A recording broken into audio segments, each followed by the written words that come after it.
Planetas y Atlántidas.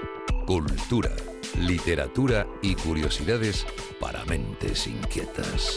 Un espacio de Ediciones Atlantis, aquí en Radio Inter.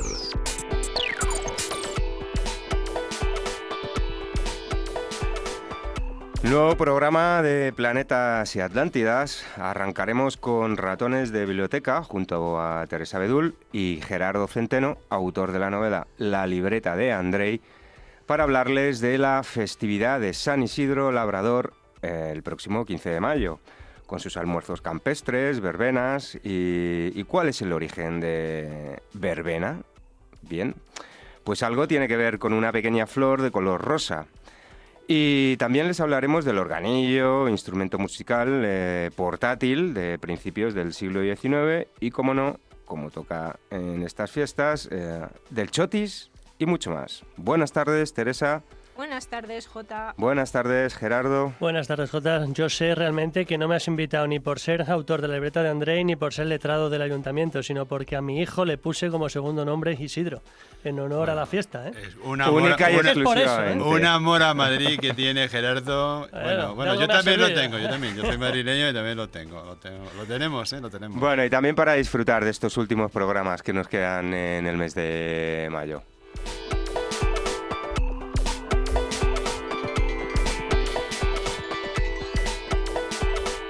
Continuaremos con temas lunáticos junto a Emilio Porta y Gabriel Montevado, con 25 años de experiencia en servicios de inteligencia, para hablarles de los nuevos mercenarios, después de mostrarles la evolución desde los antiguos egipcios y los persas hasta los tiempos actuales, donde les enseñaremos el perfil de un mercenario del siglo XXI, el de un soldado de élite con experiencia demostrada en formación o combate. Pero eso no es todo. También veremos empresas, y digo empresas, de mercenarios que pueden contratarse. Sí, como es el caso de Academy, de G4S, Aegis Defense Service, de DynCorp, Asgard y otras muchas más. Va a ser muy curioso, una sección explosiva, sin lugar a dudas. Hola, Emilio. Hola, Jota. Oye, casi todas son americanas o no veo yo aquí ninguna. Sí, hay de todo, hay un poquito de todo. ¿Hay un poco de todo? Sí. Pero chicos, les Hola, estáis Gabriel. haciendo publicidad. Un saludo a todos. Gratis. Hola, Gabriel. Bueno, yo no pienso contratar mercenarios para nada, Pero ni todos, si a alguien sí. se le ocurre. No nos da el sueldo, Emilio, para eso. Vale, Gerardo.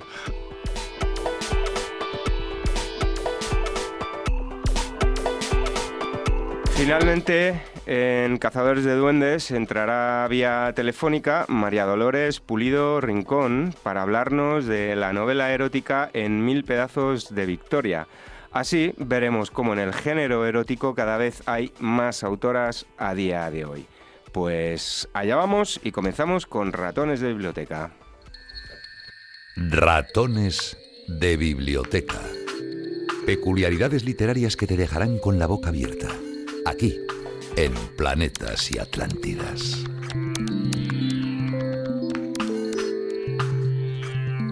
Bien, comenzamos ya con Ratones de Biblioteca, junto a Teresa Bedul y Gerardo Centeno, para hablarles de las fiestas de San Isidro que se celebran la semana que viene, el 15 de mayo.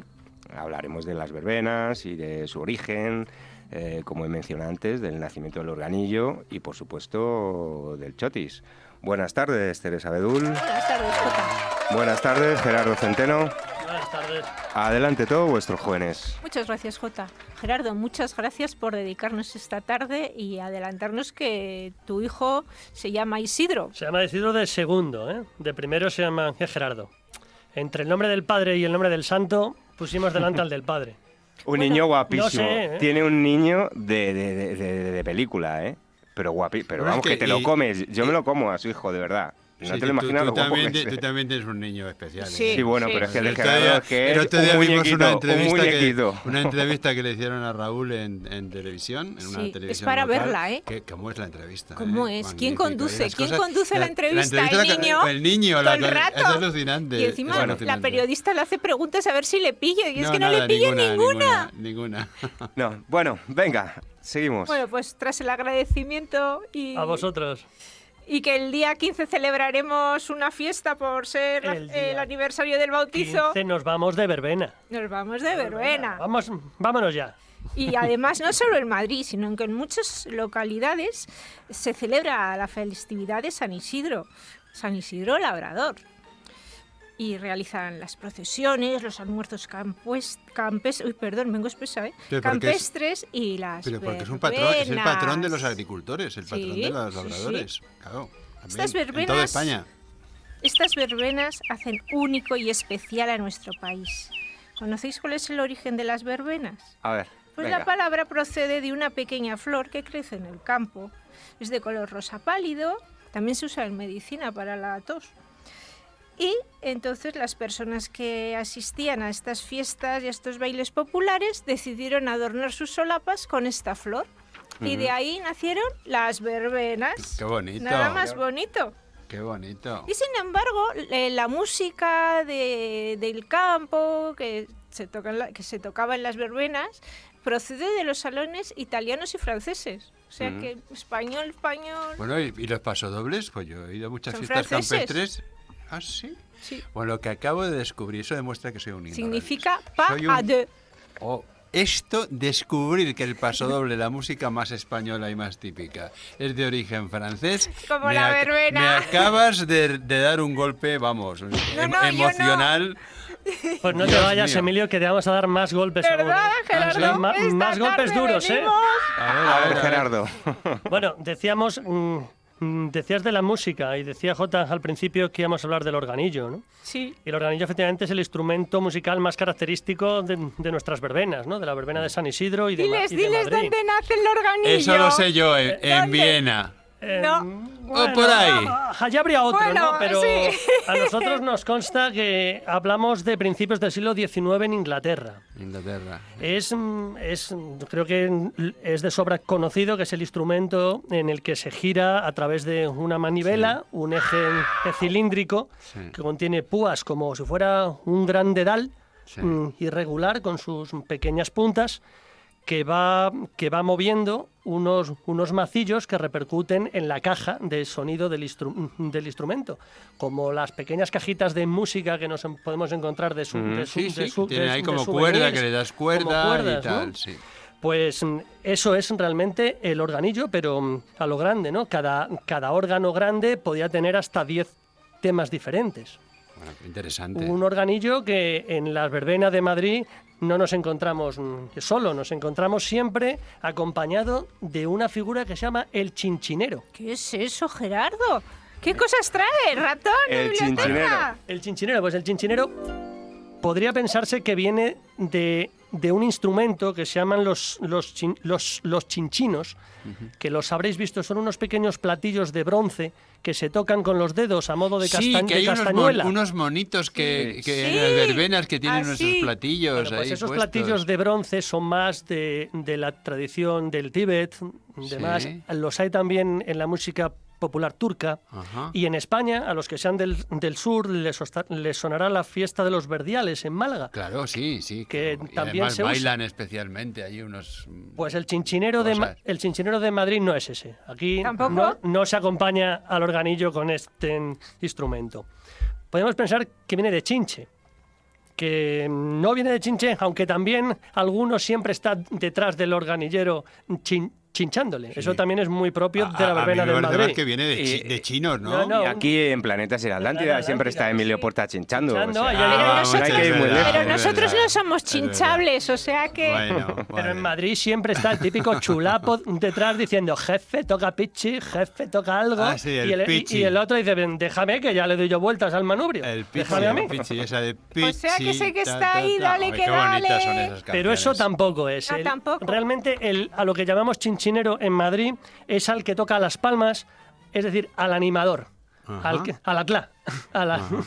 toca las palmas y al que anima el cotarro para que se inicie en torno al organillo el baile, el correspondiente baile. Mira, yo ahora os propongo un tipo de adivinanza. Si os digo babosa, mañosa, calcos y Gabriel, ¿A qué me estoy refiriendo? Gabriel está aquí, Gabriel Montevado, Gabriel Montevado está aquí. pero bueno, no. Hemos acertado uno. Puede ser que sea una persona que se llama Gabriel, como nuestro amigo y colaborador. Sí. O el arcángel San Gabriel. También. Espera. Y que sea mañosa calcando.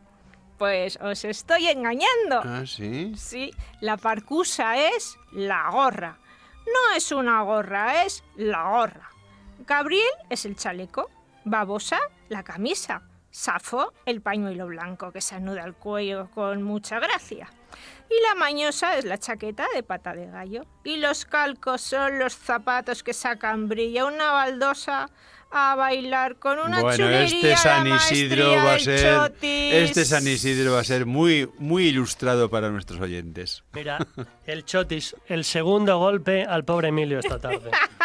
Dios mío, a ver, que De pobre nada, ten cuidado, Sí, que de me pobre defiendo, nada. me defiendo enseguida. A ver, cuéntame. El chotis, que en una conversación que cada vez que se saca genera bastante impacto, Sí. no es originario de España. El chotis es una especie de polka que proviene de Alemania, de la región de Bohemia. Ajá. Hablamos de la mitad del siglo XIX, más o menos, ¿sabes? Relativamente reciente. Sí, es muy reciente. Sí. En esos años empieza en los movimientos migratorios, empiezan a extender este baile, lo extienden a Sudamérica, lo llevan en primer lugar a las orillas del Guaraná y de la zona de Argentina. Sigue contándonos por Madrid, no cruces el charco. Bueno, da igual. Que no nos va a dar Que no tiempo nos da después. tiempo. Hay en Italia, hay en muchos sitios y se configura como un baile de clases altas. Ajá. Entonces, Y aquí es popular, sin embargo. Al igual que llega a otros países, llega en 1850 al Palacio Real de Madrid. Ajá. ¿Qué hace el pueblo? El pueblo lo ve y lo copia, y lo traslada y se lo lleva a las verbenas. De ahí el origen popular. ¿Y por qué Madrid? ¿Y por qué? Porque la corte está en Madrid. Es el pueblo Ajá. de Madrid quien lo ve. Ajá. Y aparte, en Madrid, en ese momento, no existe una... no existe una danza, no existe un folclore puro y representativo que impida que un nuevo baile le venga a superar. Bueno, Entonces, qué ese nuevo interesante, baile... Qué interesante. Y bueno, pues ese es el chotis, ¿verdad? Y ahora- Que no viene de España, pero yo creo que lo hemos adoptado y es algo Sí, lo hemos nuestro, ¿no? adoptado. Eso no se va a discutir aquí. Realmente. Los Bueno, manolos, manolas, majos y majas, veréis, no es un golpe bajo, pero sí es un A ver, golpecito. ¿qué son pasa con los Manolos? Los, Dios mío. los que bailan el chotis. Vamos a ver. El origen de los manolos. Sí, porque las manolas son otra Que, cosa. sí, Pero que sí. no los famosos zapatos esos Jota. de suela roja tan carísimos. Sí. No, bueno. Pues bueno, su origen los encontramos en el barrio de Lavapiés, que era la antigua judería de la Villa y Corte de Ajá. Madrid. Los judíos, al convertirse al cristianismo, pusieron a sus hijos el nombre hebreo de Emanuel. De ahí nació la manolería, o los majos y las majas. Cerca de la calle Barquillo se le llamó el barrio de los chisperos. No era un insulto, era porque su profesión se dedicaba en la fragua en la fragua O sea, hay no eran chispas. electricistas. No, en los 1850 todavía no había. electricistas no había. Ya. Y No había de, nacido. Hoy estoy muy, de muy ignorante. chispero, chulapo y chulapa. Y nos vamos a los platos típicos, ya que es casi la hora de la merienda. Venga, ¿qué comían, no? ¿Y qué comen los chulapos, no? Y Los chulapos, churros, ¿no? los churros. Viene lo de los churros vamos, ahora, ¿no? Tenemos el agua del santo, Ah, no, hay tenemos churros. las rosquillas de la tía Javiera, Dale, con de los- sobra conocido, pero vamos a hablar, yo creo, hoy de algo con más chicha o más carne, ¿no? Las gallinejas, ¿no? Eso es una raza de gallina. Parece una raza de gallina vieja, ¿no? Pero no lo es, no es no, precisamente... sí, estáis hablando de eso porque no Es- sabéis nada de los churros, ya lo sé yo. Estáis disimulando. Pero eso no es de San Isidro, eso es de todo el año. Se come De todas churros. las verbenas. Venga, chicos. Todas las ya los Que verbenas. nos quedan contamos 2 otro minutos. día. Bueno, 2 a ver, minutos. ¿Qué son, No. Sí. qué son las gallinejas? Son las tripas del cordero lechal que vienen fritas en su propio sebo, que se sirven tradicionalmente en ese cucurucho de papel bien caliente, ¿no? Una tradición, una moda que surge precisamente de las épocas de más Eucaristía, ¿no? Claro. Cuando ya no se da la sopa boba en los conventos, sino que la gente tiene que acudir al matadero Y comer lo que les pongan. ¿Y qué le dan en el matadero? Pues las vísceras, los despojos. Los pojos, y empiezan a freírlas, ¿no? Eso se populariza ahí. Hablamos de 1950, cuando se vienen a popularizar más, aunque no quiere decir que surjan ahí, ¿eh? Existen en Fortunata y Jacinta de Pérez Galdós, que es anterior, se habla de la gallinejera, ¿no? Que tenía un puesto en Arganzuela, decía, ¿no? O sea, es decir, que ya existían, pero cogen más fuerza y las popular. Casquerías ya son más antiguas. Bueno, vamos a hacer la casquería, por favor, a mí no me gusta. Prefiero ir a la zarzuela. Sí, venga, a ver, vamos a la zarzuela. La zarzuela nació en el siglo XVIII y además no sabéis dónde, en el pabellón de caza del palacio del actual Palacio de la Zarzuela. ¿Y por qué por eso se llama así? Claro. Porque tenía muchas zarzas. Nos encontramos en la época de Felipe IV. Este monarca era amante del teatro, la música y el baile. Le gustaba celebrar representaciones nocturnas en este pabellón de caza. Y para entretenerse, él y su corte contrataba compañías madrileñas que representaban obras en las que se alternaban el canto con pasajes hablados. Sí, porque la zarzuela realmente surge como un experimento musical, ¿no? Que la sitúan, es un poco teatro, es un poco concierto, es un poco sainete, es un poco como la opereta, ¿no? En otros países, ¿no? En otros países, sí, efectivamente. Tenemos aquí un ejemplo claro que son las primeras obras, son los primeros textos escritos por Calderón de la Barca. El Jardín de Falerina, La Fiera, el Rayo y la Piedra, con música de Juan Hidalgo. Todo es verdad, basado en temas muy clásicos, en temas muy mitológicos al principio, y luego van evolucionando, ¿no? Tiene su auge en el siglo XVII y decae en el siglo XVIII por la llegada de los primeros Borbones. O sea, Felipe V llega a nuestro país, pero él tiene una cultura, una educación de la música en italiano, ¿no? Quizá por no dominar tampoco excesivamente el castellano o el español. En este caso, la zarzuela deja paso un poco, en ese caso, a la ópera por imposición de las clases altas. Pues fíjate ahora que dices ópera. El bel canto nace en la ciudad de Florencia, con la camareta florentina. Entre los años 1570 y 1580 les costó un poquito arrancar a la camareta. Esta camareta trató de dar vida nuevamente al olvidado arte dramático de la antigua Grecia. La tragedia griega se origina en la celebración religiosa dedicada al dios Dionisio. De sus rituales y misterios de la celebración toma forma esta tragedia griega. Las primeras óperas fueron pastoriles y no trágicas. Las bacanales, lo que también se llamaban las bacanales, ¿no? No, eso era otra cosa. ¿Cómo que era otra cosa? Sí. No sé Déjame nada, terminar, no sé hombre. Venga, Emilio. El compositor Jacobo Peri crearon obras del Pastor Fiel y Dafne. Dafne se considera que es la primera ópera de la historia. Pues ya solían tener un final feliz y no trágico, como ahora.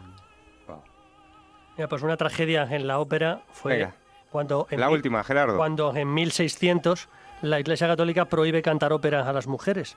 Sin embargo, los textos de bel canto o los libretos tienen partes, lógicamente, de mujeres. ¿Cómo solucionar? Pues en España se venía solucionando con los sopranos falsetistas, los que cantan en falsete, pero eso no era bastante. Entonces se pensó en una solución más irreversible, ¿no? Que era a los niños, a los varones, antes de cambiar la voz, hacerle un Farinelli, un castrati, y bueno, no. Después de hablar de la casquería no vamos a hablar de esto. No. Bueno, se nos ha acabado el tiempo, si queda mucho, la semana que viene lo podemos rematar. Yo creo que sí. No, porque no, ya vamos a guardar las alpargatas, el traje chiné y el mantón bordado. No nos da tiempo. Y no hemos hablado de otra cosa, del mantón de Manila. Por ejemplo. Por lo tanto, la semana que viene podemos continuar. Sí, podemos continuar. Sigue la verbena. Bueno, gracias Teresa Bedul, gracias Gerardo Centeno. Vamos... Gracias a vosotros. Vamos 2 minutos a publicidad y continuamos con Tema Lunáticos.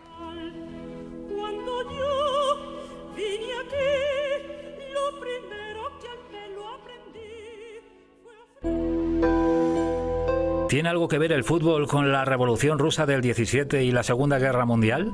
Descúbralo en una novela apasionante. Un libro que tiene todo para ser uno de los grandes éxitos del año. La libreta de Andrei, de Gerardo Centeno. Una maravillosa historia que nos lleva a recorrer Europa desde España a lugares exóticos de la antigua Unión Soviética. Un libro lleno de intriga que nos abre la mente a un mundo oculto del fútbol y la política que no podíamos imaginar. La libreta de Andrei, de Gerardo Centeno, editado por Ediciones Atlantis. Pídalo en Amazon y las mejores librerías.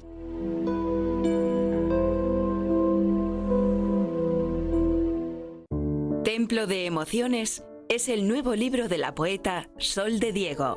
Publicado por Sial Pigmalión y con prólogo de Luis Alberto de Cuenca, Templo de Emociones es un libro de poemas fascinante. 107 poemas míticos, con maravillosas ilustraciones a todo color en cada página, que hacen del libro una obra de arte, por la calidad de la poesía contenida en él, que le ha hecho merecedor del premio Gustavo Adolfo Bécquer, y por las reproducciones de los cuadros que acompañan cada texto. Y algo más. Junto al libro se incluye un CD con 40 poemas, con la voz de la autora grabado sobre los mejores temas de música clásica. Templo de Emociones, de Sol de Diego. Un poemario de altísima calidad poética y una joya de belleza y diseño. Junto con el CD, una auténtica pieza de colección. Pídalo en Amazon y las mejores librerías. Hola, me llamo Raúl Álvarez Resta y escribí mi primer libro con 5 años, pero ya he cumplido los 6. Y se titula Dragones en la selva. Y ya a la venta en las mejores librerías. Es un libro de fantasía para niños de 5 a 9.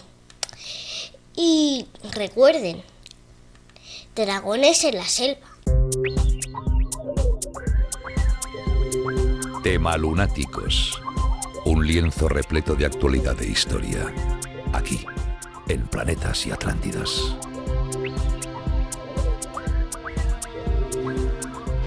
Bueno, ya en Tema Lunáticos, junto a Emilio Porta y Gabriel Montevado, quien conoce muy bien el tema de hoy, vamos a hablar de algo tan desconocido como son los nuevos mercenarios.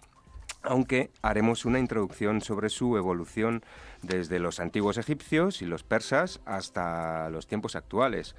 Hoy verán el perfil de un mercenario del siglo XXI con experiencia en combate y mostraremos empresas de mercenarios que pueden contratarse a día de hoy, así como lo oyen, empresas de mercenarios, pues ya he mencionado antes algunos nombres: Academy, G4S, DynCorp, Asgard. Impresionante los contenidos de hoy. Buenas tardes, Emilio Porta. Hola, Jota. Buenas tardes, Gabriel Montevado. Un saludo a todos. Adelante, Emilio. Bueno, pues la verdad es que el tema es apasionante. Bueno, yo creo que casi todos los temas que tocamos en este programa, ya desde hace más de un año, son apasionantes, pero este es especialmente apasionante. Año y medio, vamos ya, el tema, casi, sí. Dando a los oyentes información, curiosidades, creo que temas de mucho interés. En fin, estamos muy contentos los que realizamos el programa de lo que estamos haciendo. Yo creo que la audiencia también está muy contenta. Bueno, vamos a ir entonces al tema principal, que es el de los mercenarios. A mí me cuesta mucho trabajo pensar que puede haber tan poca moral en un ser humano como para realmente contratarse por mero dinero, o sea, por acércate, Emilio, por cobrar, ¿no? Si es contratado incluso para matar y para tal. Bueno, cuesta trabajo, ¿no? Esto no es cuestión de moral. Vamos a hacer una comparación para que lo entiendas.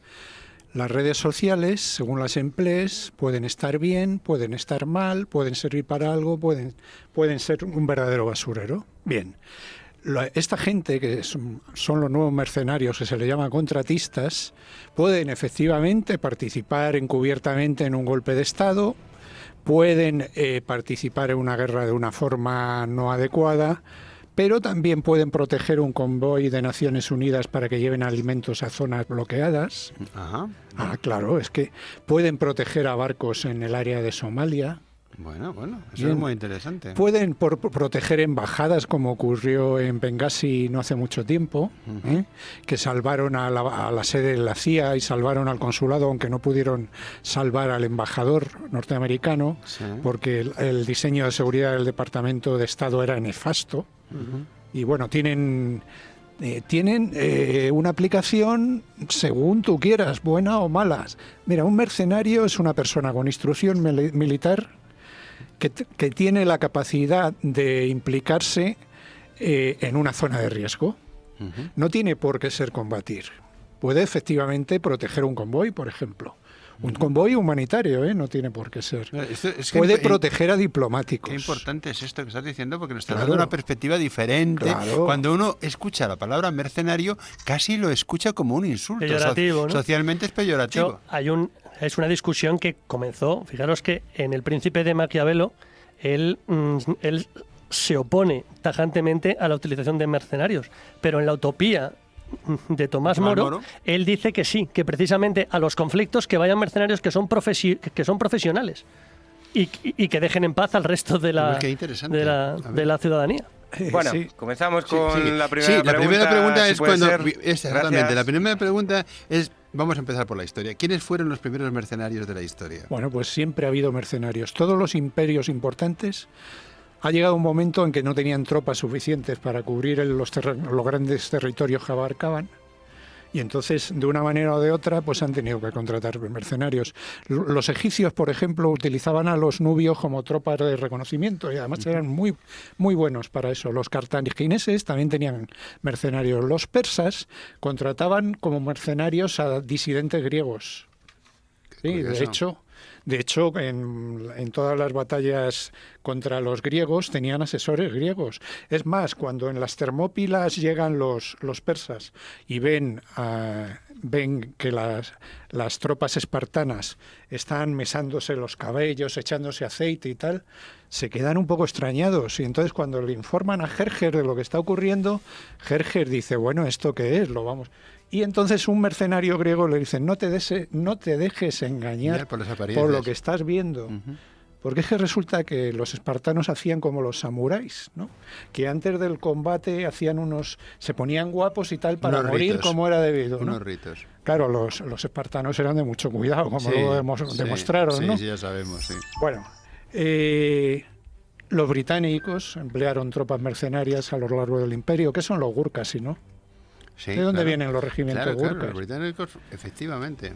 Los españoles, las tropas valonas, empecemos los españoles, así, incluso en la Guerra Civil Española también hubo mercenarios. Efectivamente, del norte de África, magrebíes sobre todo. La legión extranjera francesa, un paradigma que no se les considera mercenarios. No es lo mismo, porque están integrados en el propio... Ellos no son hasta los nazis, son tropas regulares. Hasta los nazis contrataron ucranianos para vigilar los campos de concentración. También. Por supuesto, y ahora mismo, ahora que lo dices, una de las empresas que decías tú que si eran todas de Estados Unidos... No, que eran, la mayoría. La mayoría sí, pero hay una empresa que se llama Grupo Wagner, que es rusa, pero fundada por un ucraniano prorruso, claro, que era un soldado Spetsnaz de operaciones especiales de Rusia, que es de las mejores unidades de operaciones especiales del mundo. Y ahora mismo hay como 400 empleados de esta empresa protegiendo al gobierno de Nicolás Maduro en Venezuela. Qué bueno, qué bárbaro. Fíjate tú, ¿no? Qué información. Dándole protección ahora mismo, tienes una información privilegiada, pues debido a tus conocimientos y a tus relaciones, claro. Precisamente hace poco oí a Trump decir que a Putin no le interesaba Venezuela, esas cosas que dice Trump, y de la risa casi me caigo de la silla. Ya. O sea, vamos, casi me da algo de oír la tontería.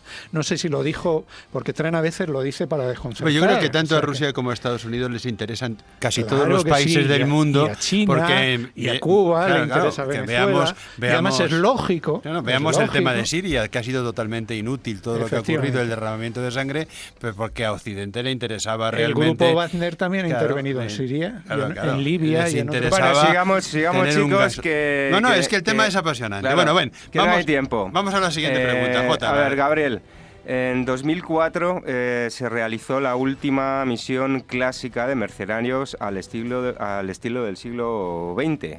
Un grupo de mercenarios con experiencia en la guerra de Angola intentaron derrocar a Teodoro Obiang, en Guinea Ecuatorial. Cuéntanos qué es lo que ocurrió exactamente. Bueno, esto también lo conoce Emilio, que hemos estado hablando antes. Sí, lo conozco muy bien, porque yo conozco muy bien Guinea Ecuatorial, pues estaba allí varias veces y lo conozco muy bien, sí. Bueno, pues aquí lo que ocurrió es que aparece petróleo en Guinea Ecuatorial y ya sabemos lo que pasa cuando... Entonces hay unos intereses económicos y se contrata a un mercenario de los clásicos, no de estos de las empresas, de los del siglo XX, que se llama Simon Mann, que es un soldado del SAS, que son operaciones especiales británicas, que ese sí que es el mejor grupo de operaciones especiales del mundo para mí, si no es uno de los 3 primeros como mínimo. Sí. Y entonces él con 64 mercenarios... ¿Pero se contrata por quién se contrata?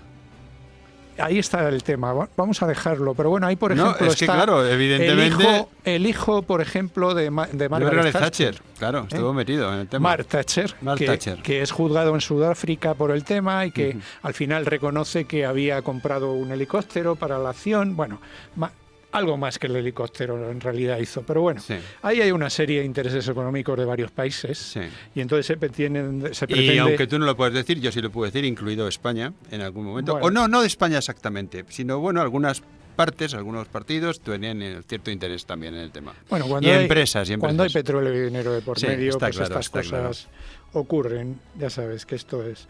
Hay que decir que Los perros de la guerra, la famosa novela de Frederick Forsyth, que hace referencia a los mercenarios, él se inspiró en Guinea Ecuatorial. ¿Ah, sí? Sí, lo dice en su último libro de memorias. Él dice que se inspiró en Guinea Ecuatorial y que fueron españoles residentes allí los que le explicaron cómo había que dar un golpe de Estado en Guinea Ecuatorial y le dijeron que tenía que ser por mar. Como efectivamente lo hacen en el libro. Eso los oyentes no lo saben, pero entre los muchos libros que he escrito yo de diferentes temas, de novelas, de poesía, de ensayo, uno de los libros que tengo, además editado por Atlantis, es un libro de historia de Guinea Ecuatorial. O sea que si he escrito un libro sobre la historia de Guinea Ecuatorial, te puedes imaginar que algo sé del tema. Sí. Bien, pues él en el libro efectivamente hace la incursión por mar. Simon Mann y los 64 mercenarios lo hacen por aire y ahí es donde yo creo que fallan, porque además hacen escala en Zimbabue para recoger provisiones, armamento y tal, y ahí Zimbabue les hace la cama y entonces pues quedan en evidencia. Sí, tampoco eran muchos, eran muy pocos. Bueno, bien empleado su vida en el juego, muy pocos, pero había muy que haberlo pocos. hecho de otra manera. Bien, pues ese es el último fácil el tema. Golpe clásico de mercenarios. A partir de ahí ya la cosa decae, ya el mercenario del siglo XX ya no es que desaparezca, pero ya casi todos se integran en las empresas del siglo XXI.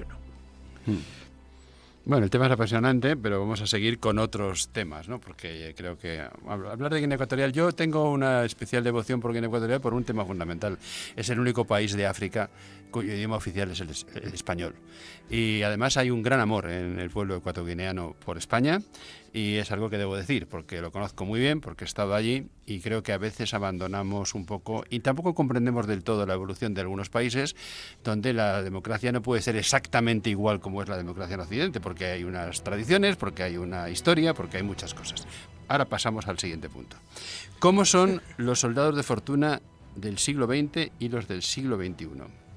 Bueno, los del siglo XX eran combatientes con experiencia que se reunían con un líder, eran contratados por intereses económicos o políticos la mayoría de las veces, pero eran ilegales, por llamarlo de alguna manera. O sea, eran grupos que no estaban organizados a la vista, me refiero.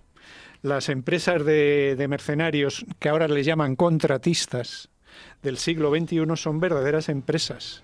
Son empresas con su capital, casi todas de Estados Unidos, pero las hay, ahora lo veremos también, las hay del Reino Unido, las hay australianas, las hay de Perú. Sí, la Black, ¿cómo se llama esta empresa? Blackwater, que ahora se llama Academia. Se llama Academia, le han cambiado el tema. Sí, esta es una de las más importantes y la más conocida. Sí. Blackwater empezó apoyando al ejército de Estados Unidos en Irak. Y también sufrió bajas. Todo el mundo, algún oyente se acordará de aquellos contratistas que aparecieron colgados en el puente. Sí, eran de Blackwater. Desde principios de esta década han muerto en conflictos armados más personal de las empresas que personal militar. Sí, es que eso es una de las ventajas. Eso es una de las ventajas, porque cuando caen tropas regulares, aunque sean profesionales, Pues claro, eso políticamente, digamos, y socialmente es muy duro para el país en cuestión. Estás con Tomás Moro. Sí, Claro, cobran sueldos Totalmente. altísimos, ¿eh? Depende. Los de Blackwater sí. Lo de Blackwater sí. Hay otra cantera africana que es distinta, claro. Claro, Sí. entonces cuando cae uno de estos mercenarios, pues son profesionales estrictamente hablando, que combaten por dinero, entonces como con la cosa se lleva mejor, ¿no? Digo política y socialmente hablando. Ese es el tema. Bien, de todas maneras los soldados de fortuna existen desde hace mucho tiempo. La palabra soldado de fortuna. Soldado de fortuna, que hay una acuérdate, revista y todo que se llama así. Efectivamente, son de hace muchos siglos. Sí. Bien, Jota, te toca a ti ahora preguntar. Bueno, y ahora, a todo lo que nos dé tiempo, ponnos algunos ejemplos de empresas de mercenarios que pueden contratarse. Ya he dicho algunas, Academy, G4S, Sí. DynCorp, Asgard... Bueno, que no a las ver, puede contratar cualquiera, ¿no? No. Normalmente la contratan gobiernos, la contratan instituciones como la ONU. Es difícil ya que si lo contrata un grupo económico para darle un golpe de Estado, eso ya va a ser que no con estas empresas. Se La tiene ONU que es hacer. bastante reacia últimamente, Hay un ¿verdad? caso de una empresa alemana que fue contratada por un líder somalí de la oposición y entonces hubo problemas en el gobierno alemán, porque claro, contratar a una empresa para que luche a favor de un líder de la oposición y exclusivamente solo para él, esta se llamaba Asgard, la empresa, que era de soldados veteranos alemanes todos, muy eficientes, pero claro, estaban de una de las partes. Eso está mal visto. Hubo problemas, incluso en el Parlamento alemán hubo sus más y sus menos. Al final, pues bueno, la cosa se diluyó, pero no fue buen visto. Normalmente ya tienen que contratarlo este tipo de o bien gobiernos o bien instituciones de algún tipo. O por ejemplo, el problema de la piratería en Somalia. Pues serán las grandes navieras con permiso de los estados y de la Unión Europea incluso y de Estados Unidos, pues lo que hicieron fue contratar gente con experiencia para que manejara las armas que iban a bordo de los barcos. Los barcos que eran barcos mercantes, normales, pero que eran atacados por los piratas somalíes y se tenían que defender en principio con mangueras de agua a presión. Pero claro, cuando los somalíes tiraban con lanzagranadas y empezaban a disparar a poca distancia con fusiles de asalto, pues las mangueras de agua pocas veces surtían efecto. Lo que pasa es que eso lleva un problema legal añadido, que no esto puedes era meter todo armas legal, en el puerto. estaba respaldado. Entonces lo que hacían es acompañarte con otros barcos al lado. Sí, pero claro, no pasaba nada, iban barcos solos, lo que pasa es que llevaban ametralladoras pesadas y ametralladoras medias. Este tipo de armamento no lo maneja cualquiera, eficientemente, claro. O sea, son gente que tiene que tener experiencia. Y además, para hacer un disparo... Por eso hay muchos exmilitares que están metidos dentro. El 100%. El 100%. En estos casos, sí. Pero- Una ametralladora pesada un policía no la maneja. Ya. O sea, tiene que ser militar. Entonces, una ametralladora pesada, tú la puedes manejar a lo loco, te pueden enseñar los principios básicos, pero la puedes liar y bien. Esta gente es capaz de hasta hacer disparos de advertencia, cosa que tienes que saber manejarla para eso. Sí, sí. O sea, y además la idea... Calcular la distancia para no Efectivamente. herir, en fin, montones de Y cosas. luego cuando las cosas se ponen mal y hay que disparar a matar, pues tienen que tener la determinación para proteger a la gente del barco y disparar a matar. Ya, Que muy- no es que muy disparen a complicado. matar, es para defender a la gente del barco. Eso ha ocurrido también con los piratas filipinos, ¿no? También hubo... Hubo una época. Una época de... Hubo una tema, época pues, que también de repente han hubo. desaparecido, ¿no? Ya no tienen tanta fuerza. Hubo una Sí. época que estaban en el Índico, pero ya no tienen tanta fuerza, Sí. efectivamente. Bueno, pues para que veas que Bueno, lo de contratar es esta- apasionante. Háblanos de algún otro ejemplo. Es apasionante. de estas Al empresas. final resulta que las cosas nunca son blancas ni negras. Efectivamente, y en Son- esto son tampoco, grises, sí. lo que hemos hablado al principio. Bueno, Academy ya la hemos visto, que nace como Blackwater y que, bueno, tuvo problemas en Irak, porque claro, el problema de los contratistas, de los mercenarios, es que la legislación que tienen es un poco curiosa. O sea, cuando las tropas regulares están sujetas al Código Penal Militar y tienen sus reglas de enfrentamiento. Estos contratistas no tienen las reglas de enfrentamiento tan claras. Entonces, como no los regules bien por parte del gobierno que los ha contratado o por el gobierno local, cuando hay disparos pueden disparar a lo bestia. Indiscriminadamente, provocando víctimas civiles. Sí es cierto que algunos de los insurgentes se apoyaban detrás de los civiles, pero bueno, ahí está ya el soldado profesional para saber lo que tiene que hacer y que no puede nunca disparar indiscriminadamente a civiles. Esta gente lo hizo en algunos momentos y hubo sus más y sus menos. Sí. Y lo hicieron también en Afganistán. Otras empresas también han tenido problemas. Lo que pasa es que ya esto pues está bastante controlado, aunque bueno, esto es muy relativo, en cualquier momento puede ocurrir un incidente, ¿no? Pero en teoría las reglas de enfrentamiento se han cuidado más. Hay una empresa del Reino Unido que no solo es una empresa de mercenarios o de contratistas, sino de seguridad de todo tipo, que se llama G4S, G4S, ¿no? Que es la mayor empresa de seguridad del mundo con 620.000 empleados. ¡Qué bárbaro! Imagínate, lo que fundada ya hoy en 1901, fundada en 1901. Madre mía. Bueno, una de sus divisiones es la de contratistas, tiene muchísimas cosas más. Tiene transportes acorazados, tiene protección de personas, tiene un montón de cosas. Es la mayor empresa de seguridad del mundo. 640.000 personas. 20.000. 620.000 personas. Sí, comprobados. Hay otra del Reino Unido que se llama Aegis Defence Service. Esta empezó en el 2002 y esta es una de las que son más contratadas por Naciones Unidas. ¿Ves? Como todo no es... Sí. Bien. Para esto que, por ejemplo, si hay que llevar un convoy con ayuda humanitaria y hay que protegerlo, sí, bien de los señores de la guerra que quieren quedarse con él, o bien de insurgentes, sí, pues esta gente lo protege. Estas tropas son muy especiales, porque hay una anécdota en África una vez. Un grupo insurgente que estaba harto de hacer emboscadas al ejército regular.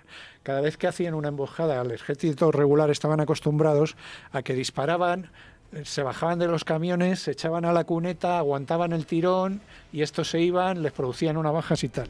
La primera vez que le hacen esos a mercenarios instruidos, gente muy profesional, su sorpresa es que no se echan a la cuneta, que avanzan hacia ellos apoyándose por el fuego, que quiere decir que mientras uno dispara, otros avanzan y sucesivamente, claro, se ven sorprendidos y esta gente sabe luchar, sabe disparar.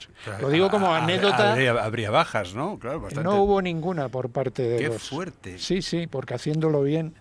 Es que claro, los profesionales son los profesionales. Bueno, un minuto nos queda, sí. Gabriel. Triple Canopy, que es de Estados Unidos, está muy importante porque es exclusiva solamente de fuerzas de operaciones especiales. Es muy selectiva.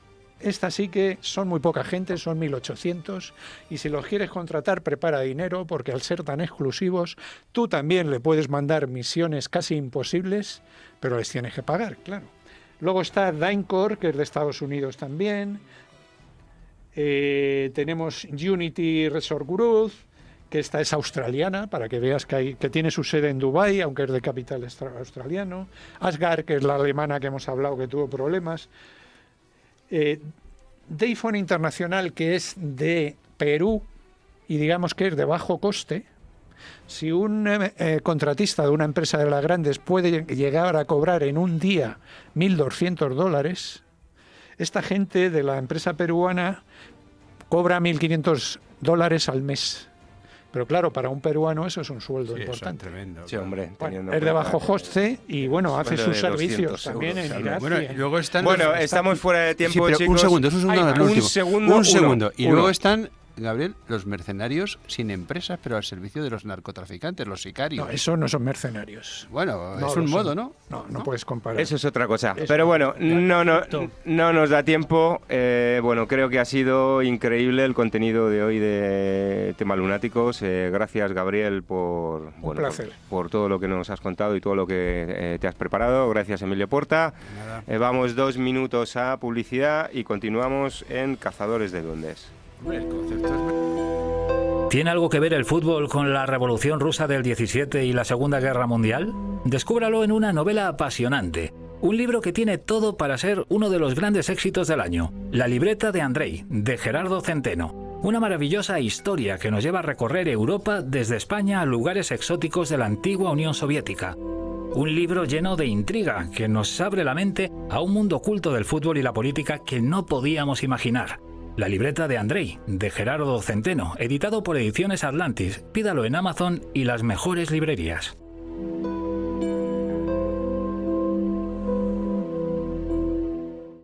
Templo de Emociones es el nuevo libro de la poeta Sol de Diego. Publicado por Sial Pigmalión y con prólogo de Luis Alberto de Cuenca, Templo de Emociones es un libro de poemas fascinante. 107 poemas míticos, con maravillosas ilustraciones a todo color en cada página, que hacen del libro una obra de arte, por la calidad de la poesía contenida en él, que le ha hecho merecedor del premio Gustavo Adolfo Bécquer, y por las reproducciones de los cuadros que acompañan cada texto. Y algo más. Junto al libro se incluye un CD con 40 poemas, con la voz de la autora grabado sobre los mejores temas de música clásica. Templo de Emociones, de Sol de Diego. Un poemario de altísima calidad poética y una joya de belleza y diseño. Junto con el CD, una auténtica pieza de colección. Pídalo en Amazon y las mejores librerías. Hola, me llamo Raúl Álvarez Resta y escribí mi primer libro con 5 años, pero ya he cumplido los 6. Y se titula Dragones en la selva. Y ya a la venta en las mejores librerías.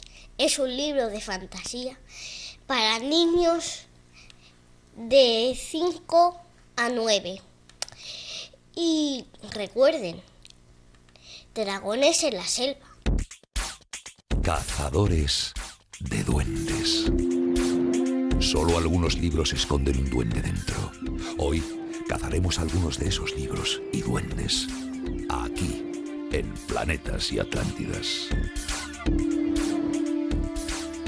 Bueno, ya en Cazadores de Duendes tenemos vía telefónica a María Dolores Pulido Rincón para hablarnos del erotismo en 1000 pedazos de Victoria.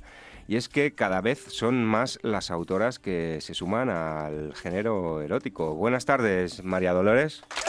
Buenas tardes. ¿Cuántos aplausos al hablar de erotismo, eh? ¿Cuántos aplausos? Dios mío, Dios mío. ¿Cómo está este país? En tu novela, 1000 pedazos de Victoria, el sexo es el eje que une la vida de Victoria, personaje central, al mundo terrenal. Me gustaría que nos hablaras de la sexualidad y el erotismo en el libro. Pues la sexualidad, bueno, es un poquito fuerte, la verdad. El sexo está contado, es que no sé cómo explicarle. Desde el punto de vista de una mujer, seguro.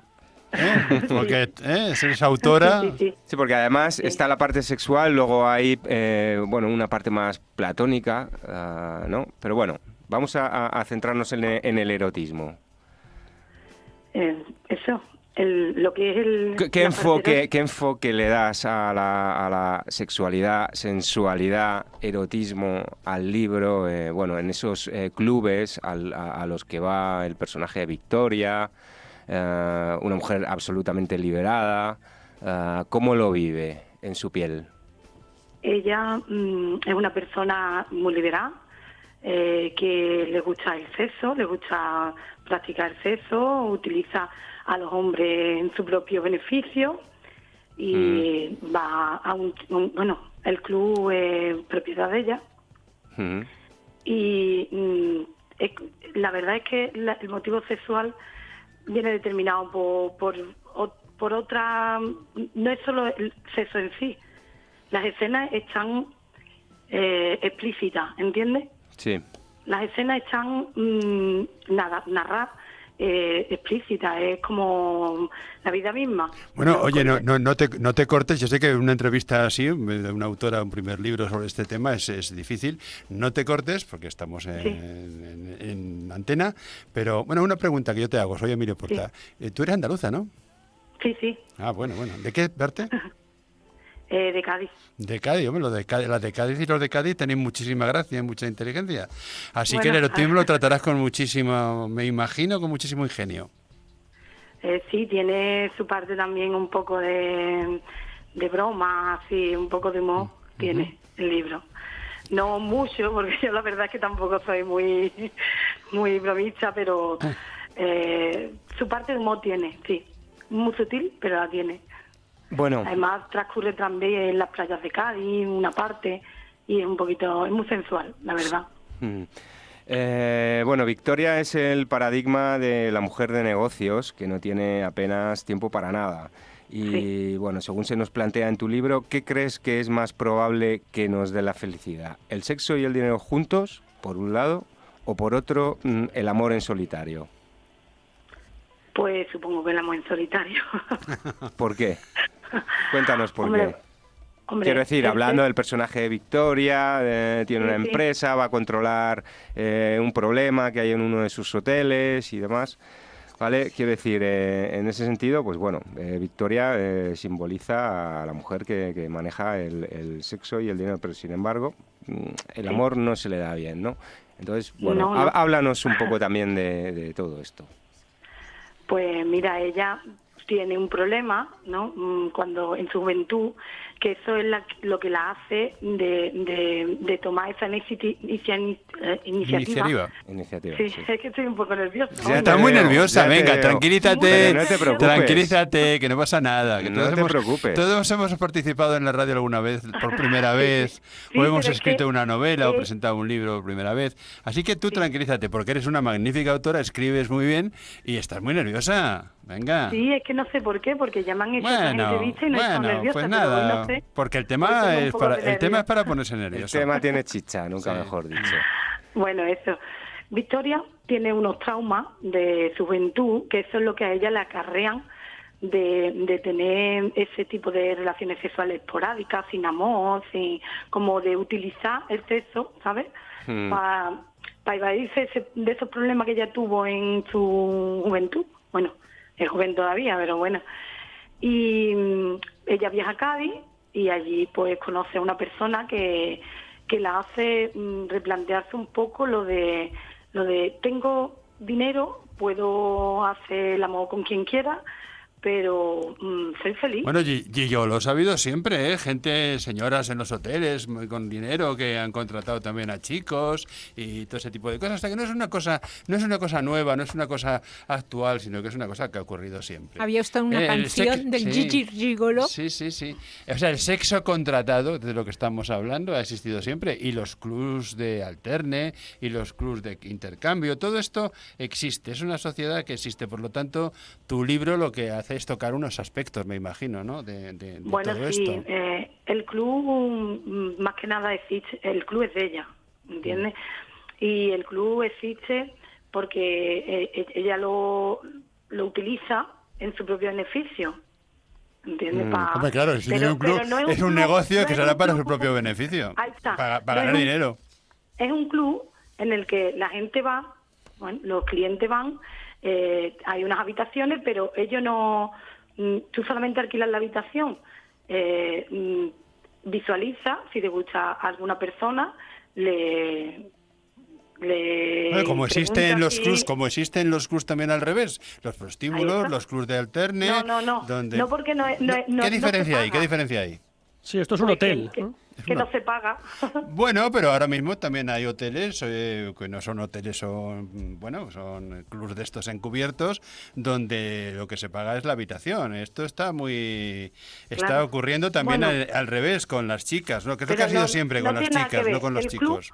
No es un club como un prostíbulo. El club es como si fuera un pub donde la gente va. Bueno, eso es lo que aparenta, pero luego al final lo es.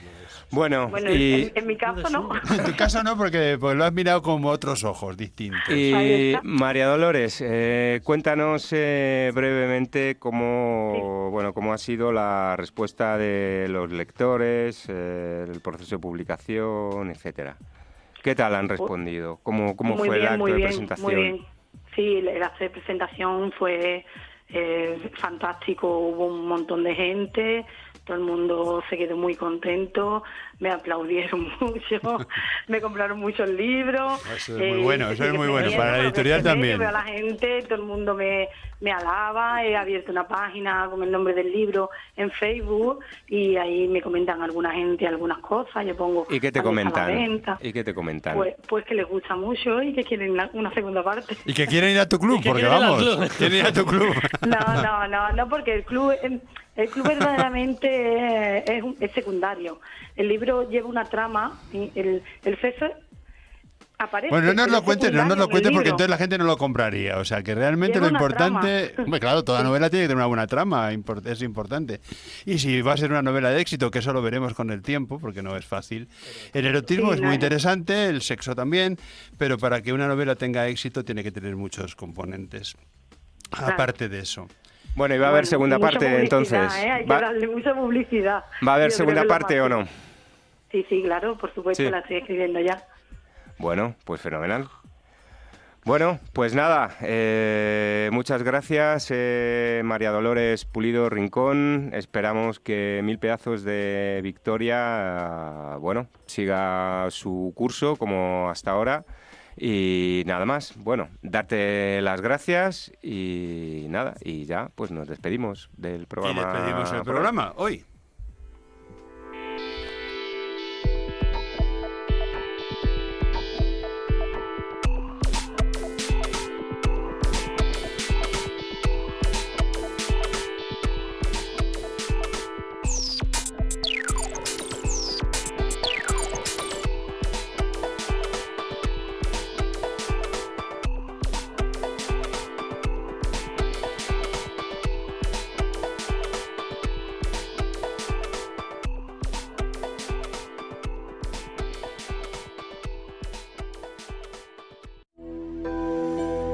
¿Tiene algo que ver el fútbol con la Revolución Rusa del 17 y la Segunda Guerra Mundial?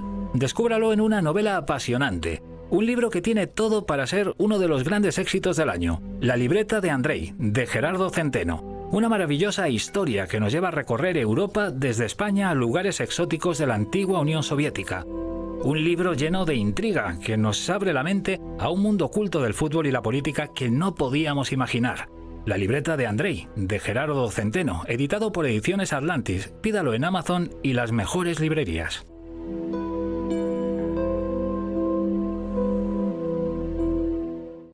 Templo de Emociones es el nuevo libro de la poeta Sol de Diego.